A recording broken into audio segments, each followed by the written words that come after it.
Salut à tous, c'est Hugo Mouton. On se retrouve aujourd'hui pour une vidéo sur le Grand Prix de Monaco 2022 de Formule 1. Alors avant le Grand Prix, il y a un changement d'organisation. Habituellement, on courait le jeudi pour les premiers essais libres. Le vendredi était une journée off et on reprenait samedi et dimanche. Cette règle a changé. On commence le vendredi. Moi j'ai été piégé, je m'attendais à voir les qualifications, enfin les essais libres en jeudi. Et finalement non, pas trop grave, hein, mais c'est un nouveau petit changement de format. Donc voilà, c'est la petite nouveauté qui j'espère ne restera pas parce que j'aimais bien moi avoir un jeudi, un vendredi off, avoir un jeudi avant, quoi, ça me mettait directement dans l'ambiance. Et en plus c'est historique, c'est parce que c'est le week-end de la Pentecôte si je dis pas de bêtises. Et donc il y a une histoire sur tout ça, ça donne un petit folklore à Monaco qui était plaisant. Mais si ça reste comme ça, la course n'en sera pas changée non plus. Mais voilà, il y a un petit quelque chose qui change au début de ce week-end. En parlant de ce week-end, commençons directement en FP1 où toutes les voitures souffrent du marsouinage ici à Monaco en début de session. Donc le marsouinage, comme vous le savez, c'est l'effet de sol qui fait rebondir la voiture. Et là, de ce que dit Hamilton, vraiment la piste est très bosselée selon lui, ce qui amplifie encore plus le marsouinage et ce qui rend encore plus compliqué de conduire dans un circuit déjà extrêmement pointilleux. Donc ça va être compliqué pour beaucoup de pilotes de bien gérer ce week-end. Schumacher s'arrête à l'entrée de la voie des stands pour un problème de boîte de vitesse. Il provoque un drapeau rouge parce que il est devant l'arrêt des stands et donc il peut plus bouger, sa boîte de vitesse est cassée. Alonso veut rentrer mais il peut pas. Donc un petit drapeau rouge et ensuite ça repart. Bottas lui reste au stand durant toute la session à cause d'un problème moteur qui est réparé durant toute cette session, mais donc il perd une session de roulage à Monaco, ce qui est très important. Alors que Hamilton galère en piste avec l'avant de sa voiture et il a dit, le marsouinage est compliqué, il a eu très mal à la tête pendant toute la course. Il est arrivé en zone d'interview avec un paquet de glaçons sur le cou, enfin qui s'appliquait sur le cou parce qu'il devait avoir vraiment très mal. Donc il galère du train avant de la voiture, mais il y a aussi le marsouinage qui le dérange énormément. Énormément de pilotes galèrent en piste et tirent tout droit à Sainte-Dévote ou à Mirabeau, ou alors font des gros blocages de pneus, mais dans les deux cas, ils gâchent leur tour et ils gâchent des runs de roulage. Et c'est Leclerc qui est le plus rapide de cette première session, devant un bon Pérez et un très bon Sainz. En FP2, sur cette nouvelle session, beaucoup de pilotes bloquent les roues ou cachent leurs pneus, et certains, comme Vettel, évitent les murs de très peu. Un peu plus tard, Ricciardo n'arrive pas à éviter les murs et se crache dans le virage de la piscine, provoquant un drapeau rouge et détruisant sa voiture. Surtout le reste de la session, de nombreux pilotes repartent à la faute au virage 1 et au virage 6. Et c'est Leclerc qui est une nouvelle fois le plus rapide devant Carlos Sainz cette fois-ci. En FP3, il y a toujours certains pilotes qui prennent les échappatoires, comme dit tout à l'heure, à Mirabeau ou au premier virage. Et en tête, il y a une belle bataille entre Pérez et Leclerc qui enchaînent les meilleurs tours l'un après l'autre.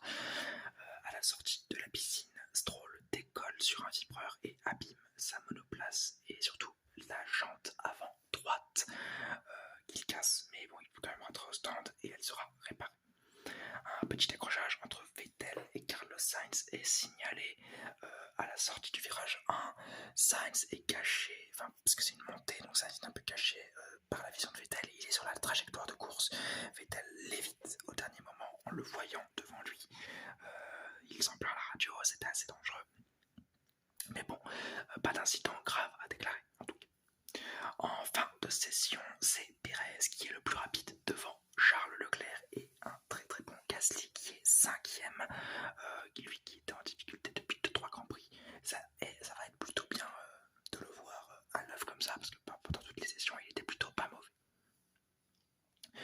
Les qualifications. Alors en Q1, la session se déroule plutôt bien et tous les pilotes se battent pour leur temps respectif avec un petit peu de trafic.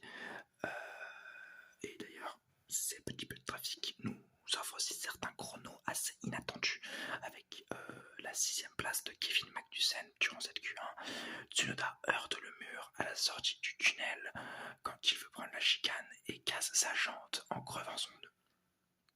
Il provoque un drapeau rouge, mais rejoint tout de même les stands et la session peut donc être relancée.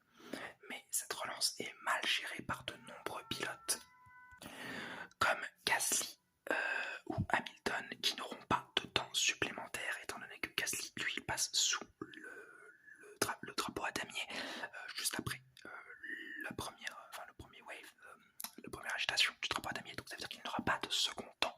Et Hamilton, lui, est ressorti beaucoup trop tard, il y arrive mais beaucoup trop tard, donc il passe directement par la voie des stands, il passe quand même en Q2, mais il était à très très peu de se faire sortir. Ceux qui se font sortir sont malheureusement Joe, Latifi, Stroll, Gasly et Albon. Tellement dommage pour Gasly qui avait fait un superbe début de week-end, un premier bon temps mais pas exceptionnel, et qui est piégé par le drapeau rouge provoqué par son coéquipier. Et il aurait dû faire mieux, et là il aura beaucoup de mal à remonter. Je rappelle qu'à Monaco on ne remonte quasiment pas. En Q2, cette Q2 nous montre les difficultés des Mercedes qui passent tout de même en Q3, mais de très très peu, et qui, surtout à l'image de Hamilton, qui a énormément de mal à tenir. Schumacher, Ricciardo, Magnussen, Bottas et Tsunoda sortent dans cette Q2, et Vettel passe en Q3. Il est très très heureux, et ça s'entend à la radio, où il nous lâche un petit cri très très très content. En Q3, au premier passage, Leclerc réalise une superbe marque devant Sainz et Perez. Au deuxième passage, Perez se met dans le mur au portier, il spin et se met dans le mur donc, puis est percuté par Carlos Sainz qui provoque un drapeau rouge étant donné qu'il s'obstrue la piste, aucune voiture ne peut passer. Sainz se plaint des drapeaux jaunes qui ont été agités un petit peu trop tard, Verstappen se plaint des deux gogoles devant lui qui lui empêchent de faire son tour, alors qu'un peu plus haut dans le circuit, à Mirabeau, Alonso s'écrache et donc a un peu abîmé sa voiture. C'est donc une pole position pour Leclerc, encore sous drapeau rouge, mais cette fois-ci pas de la faute du monégasque, mais du Mexicain qui le suivait d'ailleurs sur son deuxième temps de qualification. Et je vais vous donner la grille de départ. C'est Leclerc qui est premier, suivi de Carlos Sainz, les rouges sponsorisent la première ligne, Perez est troisième, Verstappen est quatrième, c'est à Red Bull de prendre la seconde ligne, Norris est cinquième, Russell est sixième, Alonso est septième, Hamilton est huitième, Vettel neuvième. Ça fait 5-6 ans je crois que Vettel est tout le temps en Q3 à Monaco. Très très très belle réussite de la part du pilote allemand. En 10e position, c'est Esteban Ocon, Tsunoda est 11e, Bottas est 12e, Magnussen est 13e, Ricciardo est 14e, Schumacher est 15e, Albon est 16e, Gasly 17e, 18e c'est Lance Stroll, 19e c'est Latifi et Zhou Guanyu partira en dernière position. La course. Et avant la course, et oui, un drama. Go Back to Belgique 2021, sa mère la pute. Avant le départ de la course, la pluie s'invite et fait changer les stratégies. On s'y attendait pas, on s'attendait à la pluie, mais on s'attendait pas à que le temps devienne aussi changeant. Et alors, on pensait naïvement se diriger vers un Grand Prix de Monaco sous la pluie, plutôt cool, mais pendant le deuxième tour de formation, un drapeau rouge est agité. Les mauvais souvenirs reviennent en surface, et après près d'une heure d'arrêt, les voitures reprennent la piste. Je vous avoue que pendant cette heure, Belgique de l'an dernier, j'avais dormi pendant les 3 heures d'interruption, parce que j'avais fait le fait avant. Là, pendant cette heure-là, j'étais devant mon écran à regarder et à me dire pitié qu'on n'ait pas une Belgique 2021. Pitié que la FIA me fasse pas chier comme ça. Surtout que le Grand Prix avait l'air exceptionnel, mais les voitures reprennent la piste après cette heure d'arrêt. Alors dans le tour de formation, Latifi se piège à l'épingle et se fout dans le mur. Bon, il peut quand même repartir en abîmant son aileron avant. Et Stroll lui touche un des trottoirs du casino et crève son pneu avant. Donc lui aussi doit s'arrêter. Hein. Les deux pilotes doivent s'arrêter. Ils repartiront tout derrière. Et au tour 3, la safety car s'efface. C'est un départ lancé qui est donné par Charles Leclerc, qui garde la tête de la course. Au même tour, alors que Stroll, Latifi et Gasly pit. Alors les deux premiers à cause de leurs petits accidents. Gasly parce qu'il veut changer de pneus. Ils prennent tous des intermédiaires.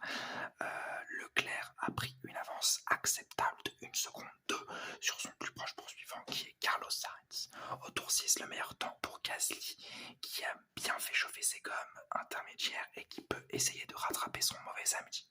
Tour 7, Vettel et Tsunoda font le même choix de pneus que le français en tête.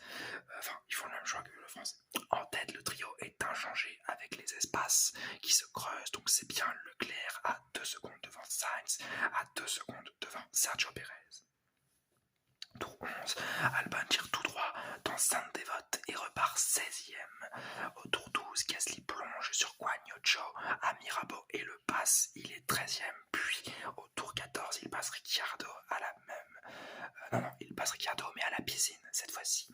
Les intermédiaires sont sur cette piste exceptionnelle et l'état de grâce dans lequel se trouve Gasly est très plaisant à regarder. C'est un boulet de canon, il dépasse tout ce qu'il vaut. Tour 17, Perez s'arrête pour des intermédiaires suivant le mouvement initié par Gasly un peu plus tôt, mais ce mouvement n'est pas suivi par les Ferrari qui préfèrent rester en piste alors que Ocon et Hamilton se touchent au premier virage. Tour 18, Leclerc pit comme Verstappen pour des intermédiaires et ressort 3e. Il perd sa première place virtuelle. Perez passe devant eux et Sainz est devant lui alors qu'il était censé être en première position.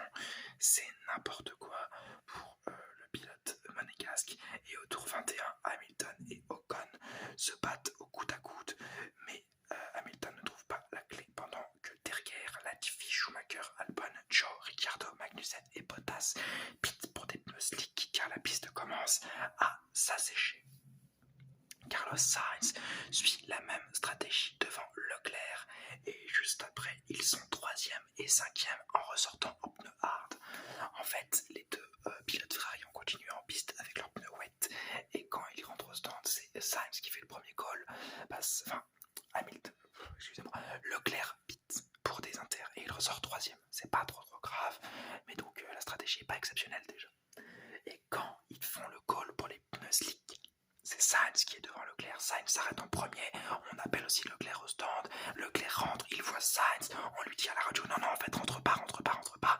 Il s'énerve et il se rend compte qu'il a définitivement perdu son Grand Prix de Monaco à domicile. C'est extrêmement dommage. On en reparlera de toute façon dans les enseignements. Je suis énervé. Mais ça, vous l'avez compris. Au tour 22, Ocon abandonne sa gomme et sa bataille avec Hamilton et prend 5 secondes de pénalité. Alors on ne sait pas si c'est à cause de la ressortie de ses stands, si c'est à cause de l'accrochage qu'il y a eu avec Hamilton, mais il prend 5 secondes totalement immérité. Donc on en reparlera ça aussi dans les enseignements. Perez et Verstappen pitent à leur tour pour des slicks et c'est Perez qui ressort en tête devant Sainz. C'est Perez, Sainz, Verstappen et Leclerc dans cet ordre. Leclerc a définitivement tout perdu. Il est fou de rage à la radio, déjà en entrant dans les stands et ensuite dans la course parce qu'on peut le comprendre. Il avait course gagnée. Ferrari a tout caché. C'est même plus sa faute. C'est même pas la faute d'une mauvaise qualification, d'un problème. Non, là c'est juste Ferrari qui a tout caché. Perez et Sainz qui se bataillent devant sont gênés par les retardataires tandis qu'une enquête est ouverte contre Verstappen qui a coupé la ligne des stands. Cette enquête ne mènera à rien. Pour moi c'est un véritable scandale étant donné qu'il a bien franchi la ligne. Alors selon les commissaires il faut passer toute la roue en dehors, ce qui n'a pas été fait effectivement.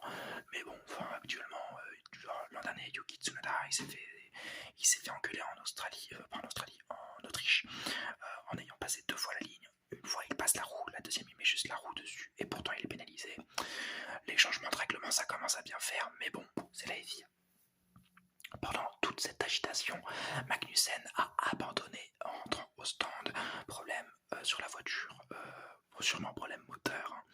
Et Albon est pénalisé de 5 secondes pour avoir gagné un avantage en coupant le virage du portier. Tour 27, Schumacher perd la voiture dans le virage de la piscine. Elle se disloque en deux. La voiture se disloque en deux, alors c'est très impressionnant. Ça provoque bien évidemment une safety car. Les deux As sont dehors et fort heureusement en bonne santé pour tous les deux. Magnussen c'est juste un abandon. Schumacher, on est très heureux de leur voir sortir en un seul morceau de la voiture. Tour 30, le red flag est brandi pour réparer les Tech Pro qui ont été très abîmés durant le crash de Schumacher. La course est relancée au tour 12 avec les Red Bull en médium et les Ferrari en hard. C'est un choix très conservateur pour les Ferrari et très agressif pour les Red Bull. Lequel des deux paris va être bénéfique, nous ne le savons pas. Mais au virage 6, Pérez fait un énorme blocage de roue à la ressortie, juste à la relance, et compromet fortement sa première place puisqu'il fait quasiment un plat sur son pneu et que ça va être très compliqué de tenir la course jusqu'à la fin. À 15 minutes de la fin de la course, parce qu'on ne compte plus en tour mais en temps de course, étant donné que ça fait déjà 2 heures que le Grand Prix est parti, Albon abandonne et à 11 minutes, Pérez commence à souffrir de ses gommes, tandis que Sainz, lui, le rattrape dangereusement.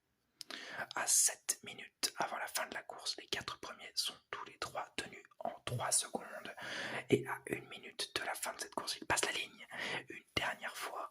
Et 2 tours plus tard, c'est Pérez qui s'impose pour la première fois en principauté devant un Carlos Sainz qui aura tout tenté pour le rattraper et un Max Verstappen qui aura assuré les points devant son rival au championnat.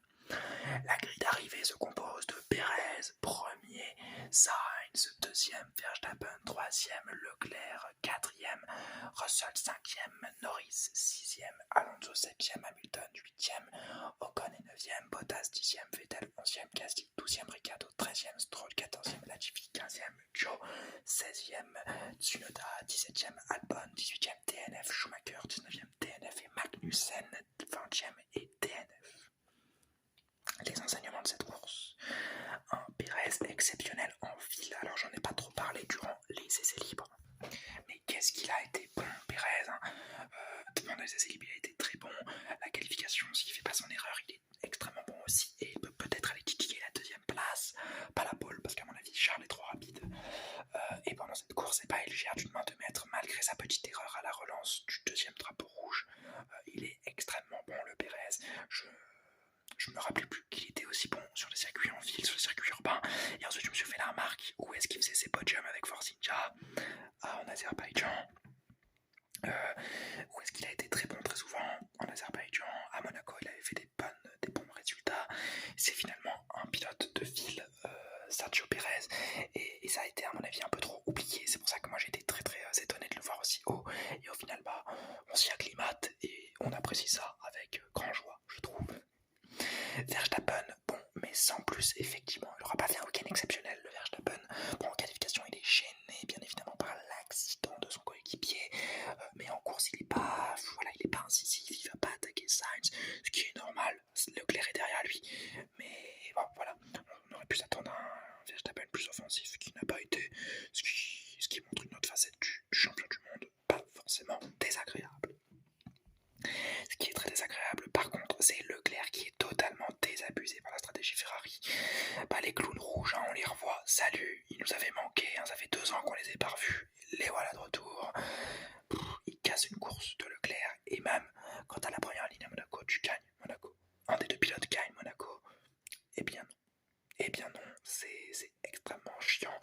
Je crois que ça fait depuis Prost en 86,